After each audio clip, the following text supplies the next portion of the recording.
For years, the scandal stayed hidden, ignored.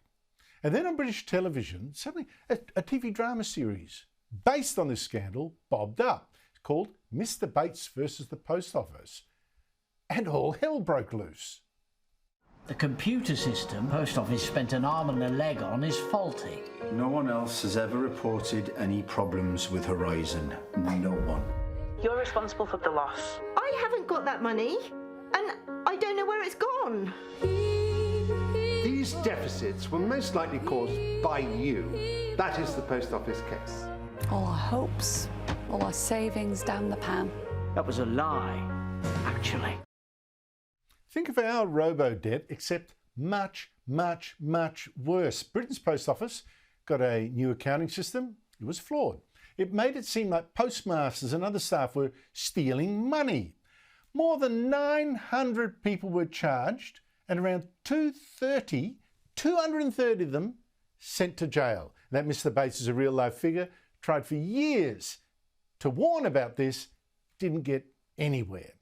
All of those people, those 230 that went to jail, innocent. Joining me is writer, broadcaster and author Esther Krakue. Esther, this is just the most incredible story, but perhaps the most scandalous part of it was that it took a TV series to finally turn this into a national scandal, and suddenly the papers are full of it and people are resigning.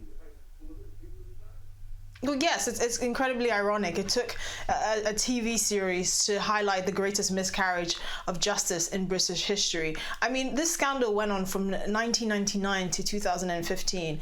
And in that time period, the Post Office kept denying that there was anything wrong with the Horizon software that was provided to them by Fujitsu, who've since won hundreds of millions of pounds in public service contracts as well.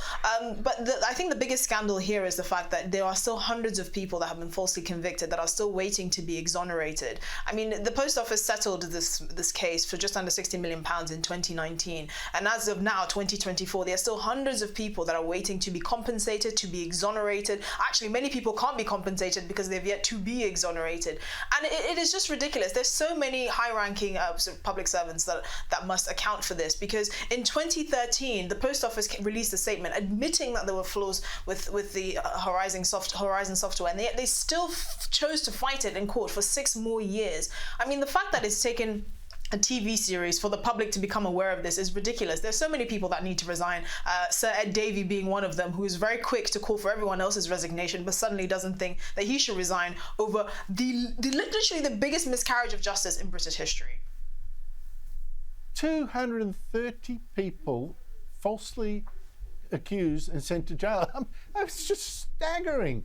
Oh my God! I mean, over 900 people were found guilty of this, and 4 people committed suicide. It really just devastated so many people's lives. Yeah, but didn't the Post Office think how incredible it is that we're hiring so many crooks? Well, the thing is, one of the arguments is that it was kind of confirming a bias within the institution as well. There were many people within the Post Office that thought that they were being, the Post Office was being cheated of money anyway. So when these discrepancies started to come up, it just confirmed a lot of people's suspicions. So they weren't really willing to even hear the argument that the software might be faulty.